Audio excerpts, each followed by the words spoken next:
On this morning, as we said before, we do desire an interest in your prayers.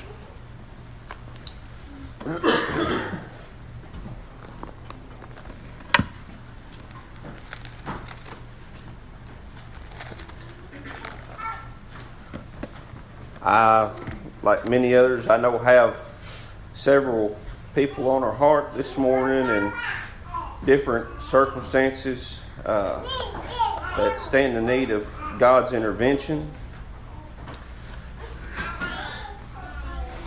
And as heavy as those things might be upon us at times, when we come to the house of God, we can lay those things at His feet if we'll let Him help us to do that, and we can come to a place of worship. And that's our desire this morning, that we'd be able to come to that place of worship. And it seemed like last night as we were praying and trying to get prepared for this service, seemed like that was one of the things that the Lord just kept impressing me to pray for, is that He would prepare our hearts for worship today.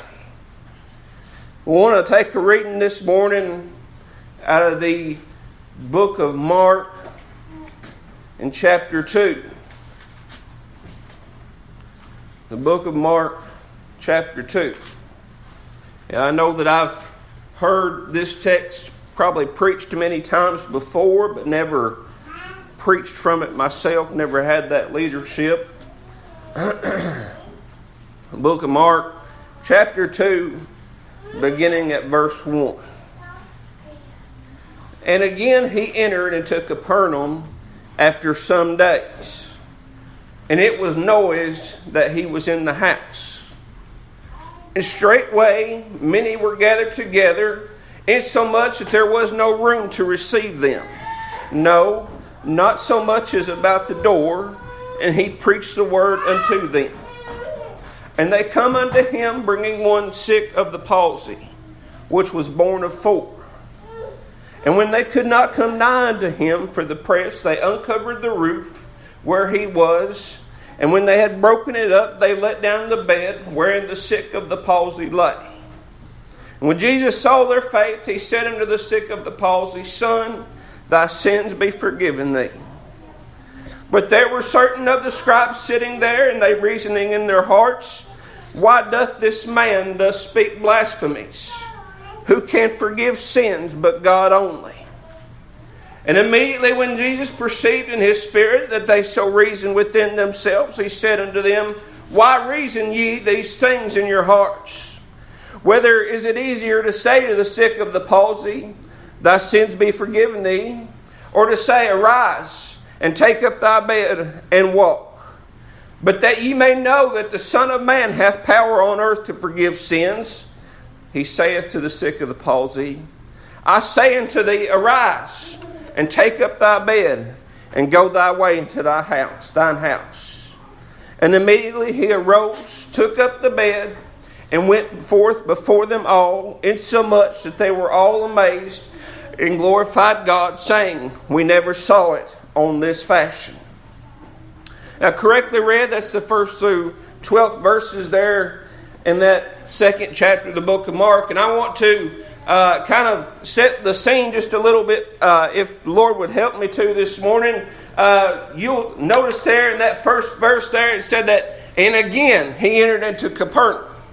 And so we know that this was not Jesus' first time there in Capernaum. In fact, he had been a very busy man. And if you read over the book of Mark, the Gospel of Mark, the Gospel according to Mark, rather, in comparison to the other Gospels, it's a very busy, fast-paced Gospel. And you'll see the words immediately and straightway repeated numerous times. And so the events are unfolded and told in a lot faster pace in the book of Mark than the other Gospels. But as we read there, Jesus had been very busy, and he had already been calling men unto himself to follow him. And we know that he had already healed one of a fever and cast out devils of several, and even to the point when he would get up, he got up early one morning and went to have some prayer time to himself, and he tried to get off to himself there, and the apostles came to him and said, "Master, these all people are seeking after you." And so word was getting around about this man Jesus and what he was doing, healing people and casting out demons and so on and so forth. And we know that it was very tumultuous circumstances surrounding this Jesus that they were speaking of, and everybody was curious about what was going on there. And so we read here in this first verse that again he's gone back into Capernaum. And it says there that it was noised that he was in the house. Now that just simply means that it was told, it was announced, it was heard that he was in the house. But I thought it was quite appropriate that word noise was used there. And I want you to know that here today, church, God is still here with us today. And He's very much in our presence and in our midst today. And I want you to know that He is just as capable today of healing people as He was at that time, or using that ability at that time. I want you to know that God still, if He willed it to be so, that could be the case for anybody that He deemed it necessary. But I want you to understand that people were excited about what Jesus was doing there. And I want you to know that today I'm excited about what Jesus has done for me and what He has done for so many of you. And I've seen a lot of things in this world. I've been around this world, seen a lot of people, met a lot of people, done a lot of things. But what I tell you this morning is that the very best thing that ever happened to me in my life was whenever God saved my soul. And I want you to know this morning that my salvation would not be possible without the blood of His precious Son, Jesus Christ. And so I'm eternally thankful for Him and what He did for me on that cruel cross. And I want you to know this morning it would be nice whenever we come to the house of God, if there was a stir, if there was a noise about people getting excited about Jesus being there. But I'll tell you this morning that He's still just as much here today as He was then. And I want you to understand this morning that it does good for us to be excited about Jesus and what He's capable of doing. And I want you to know this morning that if you have a trouble in your heart, if there's something wrong with you, if you haven't been saved, I want you to know that you're in the right place this morning. And I want you to know that you are in a good spot for the Lord to come and talk with you this morning. And I want you to understand that I can't save your soul. I can't instruct you and guide you in salvation, other than that you need to submit to God whenever it is that He would call and draw you unto Him.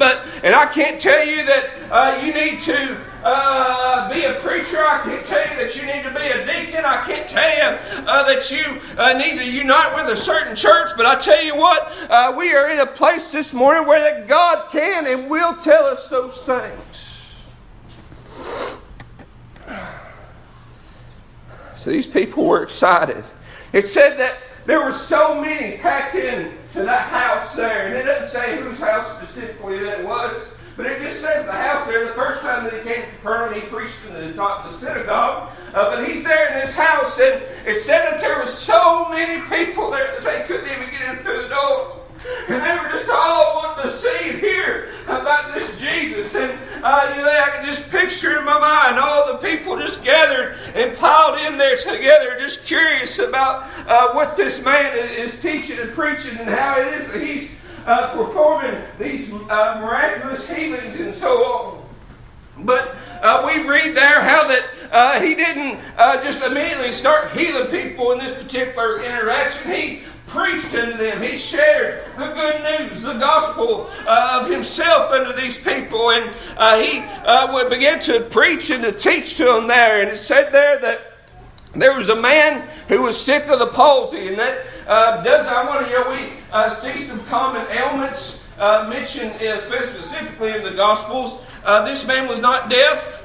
This man was not dumb. He was paralyzed, you might say. He could not move. And so he had these 4 men that were carrying him upon this bed. And now, I don't know what everybody else thinks of when they think about this, but I kind of think of that bed as something more like what we'd call a litter or a stretcher today. Now, y'all know that I work in the ambulance service and all that, and I've done that kind of work for a while now. And, we are very spoiled nowadays. We have big cots with big wheels on them, and we can lift, 700-800 pound people pretty easily with those stretchers, and they do a lot of work for us and save a lot of back breaking work for us. But this would have been more like a litter, just like if you would 2 long poles or 2 sticks with a bit of canvas or cloth stretched across there, and maybe 1 man on each corner carrying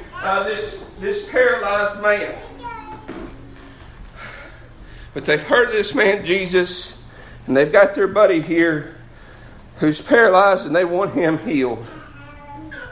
And so they show up, and I can almost imagine them showing up maybe just a few minutes later than what everybody else was there. And as they walk up to the house there, they could see that there's so many people, they're not going to be able to walk right in and to carry this paralyzed man right to Jesus. And they the concern was so great about them that they didn't want to wait. I guess they didn't want a chance not getting to interact with Jesus and him not healing their friend here. So it says here that they carried him up there to the roof, and that they broke open part of the roof there, and they lowered him down. Now, I've heard different speculations about what type of, what size house and what type of material it was that these people were lowering this man through. And I want to tell you this morning that I really don't think any of that matters very much. But what does matter is that these people knew that Jesus, they had faith that Jesus could help their friend. And so they took their buddy, they took their companion who was not able to go himself. They took him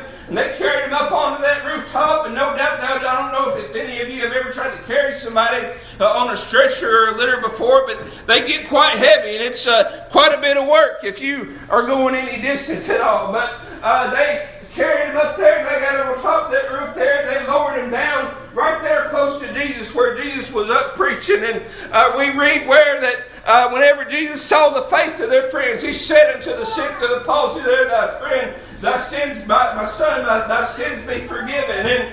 And it was no doubt a miraculous thing. And I want you to understand that the faith of these people to bear their friend up to Jesus. And I want you to know this morning, if you know somebody that's hurting, if you know somebody mostly this morning that's lost and undone, we need to do our best to bear them up to Jesus. Now, I want you to understand, I'm not saying that we can pray for their salvation. I'm not, or pray through for their salvation. We can't achieve salvation for them, and we know that. But what kind of friend would we be if we knew about this man Jesus? If we know about the saving grace of God, and we didn't bear them up to Him, we didn't pray for them and try to do our best to have an environment where God was welcome in amongst us, and that they could hear the gospel, they could hear the truth, and that they could come and they could interact with Jesus. And I know that God can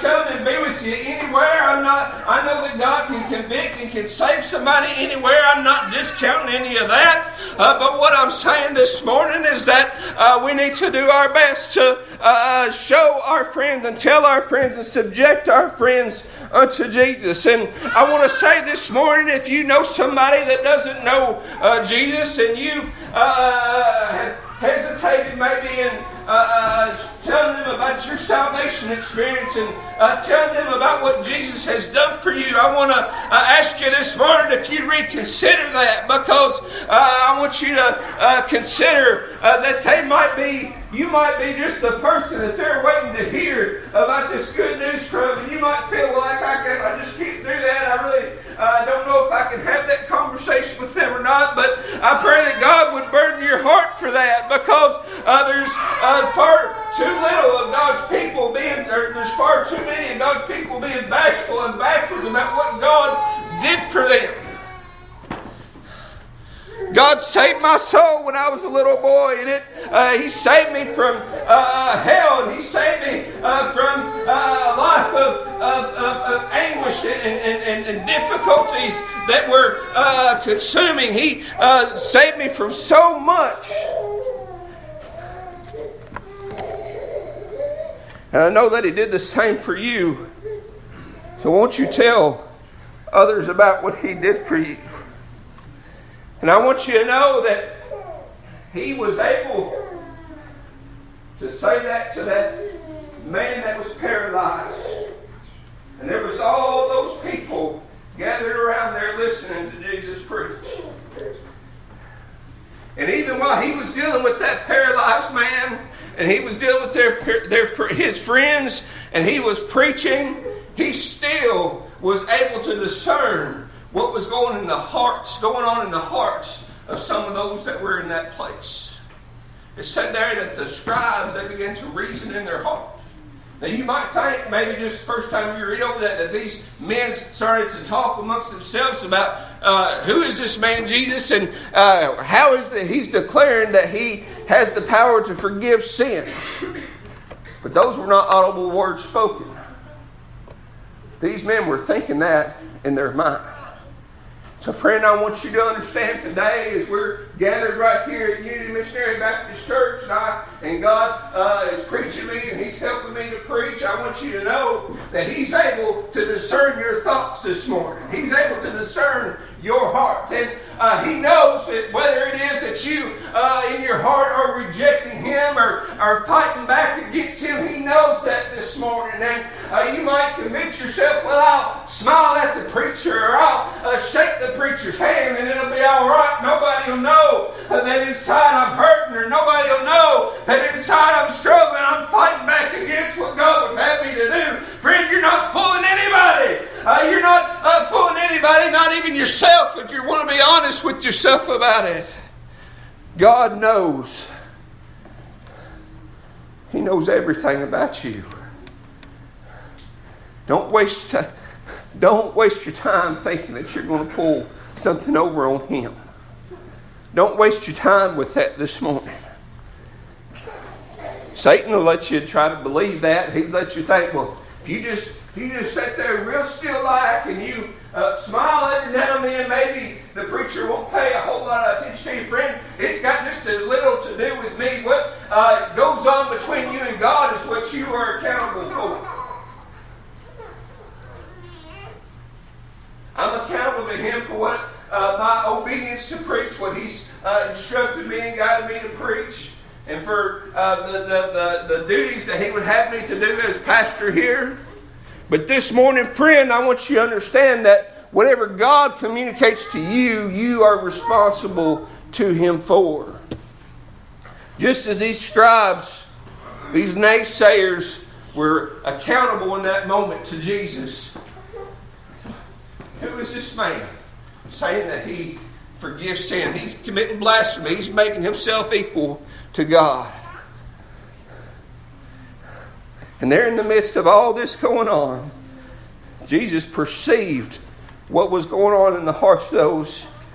And so He reasoned within, and so He said unto them, why reason ye these things in your hearts? And I want to ask you this morning, whatever lies that Satan has told you, whatever things that he has told you to prevent you from being obedient to God, why do you accept those things? Why do you reason? Why do you contemplate those things in your heart this morning? I want you to trust in God. I want you to trust in Jesus. I want you to trust in God's Holy Spirit. I want you to trust in what God has for you, because it's been good for me, and I can testify of what He done for me when I was a little boy. And I know that many other of God's children here today, if God led them to, that they can testify of what God had done for them. why reason ye these things in your heart.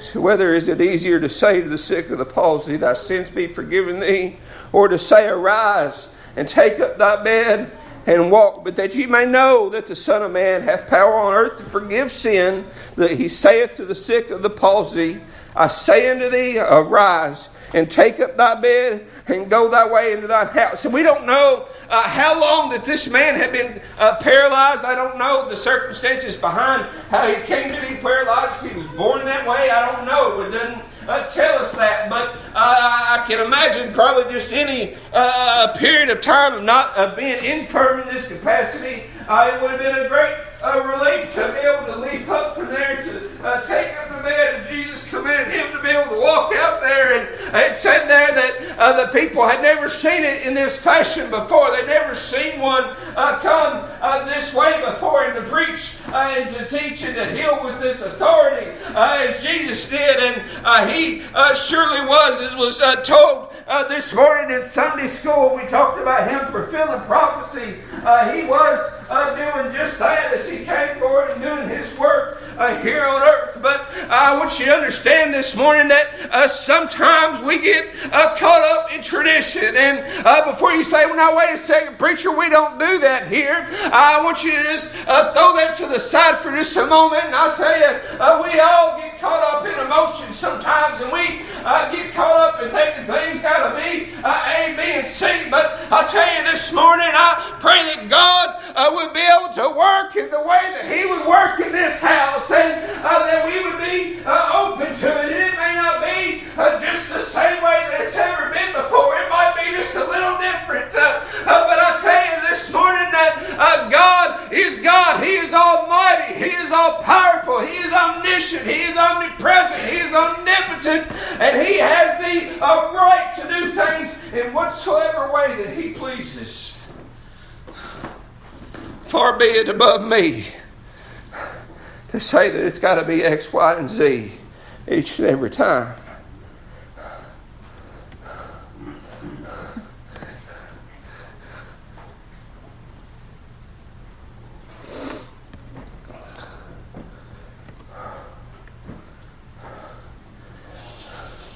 Some of you might come expecting things to be a certain way. I'm not saying this in a hateful way. I don't want you to take it that way. But I tell you what, friend, if the Lord would just help you this morning, each time that you come to the house of God, if He just help you not to pray for things not to be necessarily X, Y, and Z and fit a certain mold, but if you would just come to the house of God ready to worship, ready to be used to Him, however it is that He might move upon us that day. And I know that we would be blessed in that. I know that God would receive honor and glory in it. And we know we hear time and time again how that Jesus reproved the Pharisees for their formal uptightness and their self-righteousness. And I want you to understand this morning that we need to come to the house of God each and every time in much the same way that we sought Him for salvation. That's humbled down and hungry, ready and excited for what God can and will do in our lives. Say, preacher, I would like to do that, and I really do love God. I really do want to do those things, but it's hard for me to get myself in that place. And I'll say it like this morning. A lot of what you do throughout the week has an impact on how you can worship Sunday morning. You say, now hold up, preacher, you talking outside of Sunday morning here. Yes, I am, because I want to see God's church prevail, and I want to see a beautiful remnant left behind here whenever God comes back to gather His people in Himself. I want there to be a group gathered here, and I want you to understand this morning that we can think within ourselves, yes, I want to go to church, I want to do that, but coming to church requires preparation. It requires labor that we need to do before that we come into the house of God. And I tell you this morning that we need to come prepared whenever we come to the house of God. And I believe that whenever these friends heard of this man Jesus and his ability to heal and his what he was doing there, I believe, and they considered their friend that was sick of the palsy there, I believe that they had decided within themselves that no matter what it took, they were going to get their friend to Jesus. Can we say that for our lost friends this morning? Huh? No matter what. I'm going to get you there. I'm going to take you to him. I'm going to let you hear about Jesus. I'm going to let you hear about what He did for me.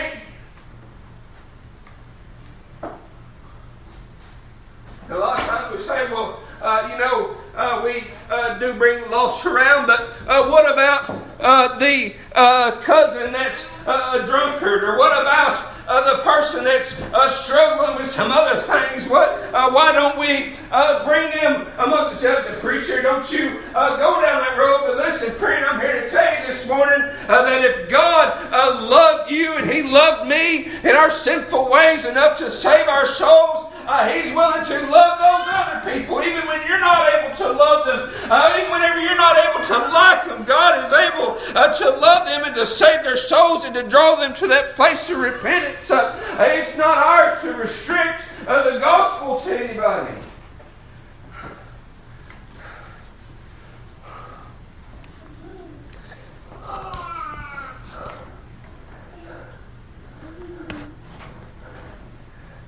So there was a note. Quite the stir about this man Jesus. Oh, that I would that there was quite the stir today. And there's no sense, there's absolutely no profit in sitting here this morning saying, well, I wish it were like the days of old, because I don't wish this morning that we were like the days of old. I wish that we could be humble enough and hungry enough of God's will in our life that it would be just the way that He would have it to be now. Amen. Because I believe it can still be just as miraculous. It can still be just as wonderful. It can still be just as beautiful. Let us not waste our time looking to yesteryear. Oh, it's nice to look back and think of the good old times whenever they had the creek full of revival, creek full of people getting baptized after a big revival. Oh, those were great times. I cherish those memories. I'm fond of them. But friend, Lord, help us to look at the here and now. And I want, if you would, if God would help you this morning to consider what would God have you to do now? What would He have you to do in the here and now?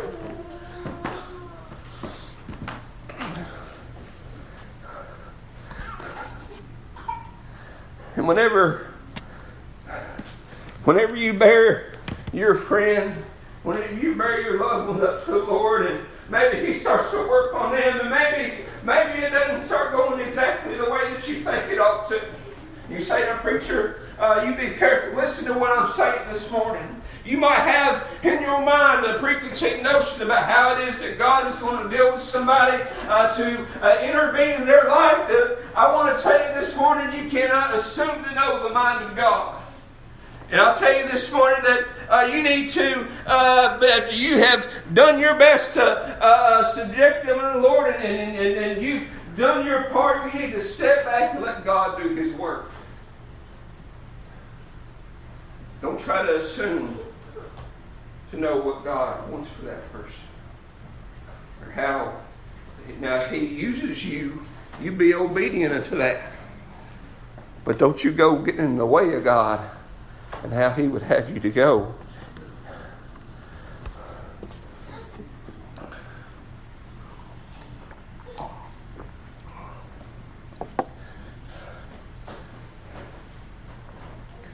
It pleased God that all the fullness of God would dwell in Jesus. He most certainly had the capacity, the authority, and the right to forgive sins, to heal illnesses, all that God the Father would bid him do in his time here on earth. A lot of religious people took issue with that. They took issue with this man Jesus. He spoke blasphemy.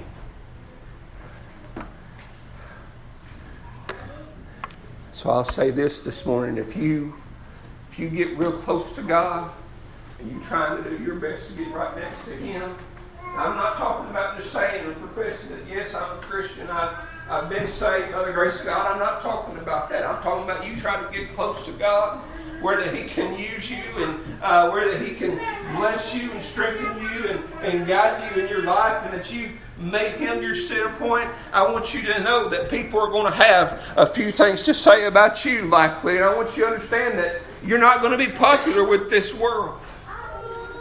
And you need to be okay with that from the onset. People might think that you're obsessed with serving God. They might think that you've taken it too far.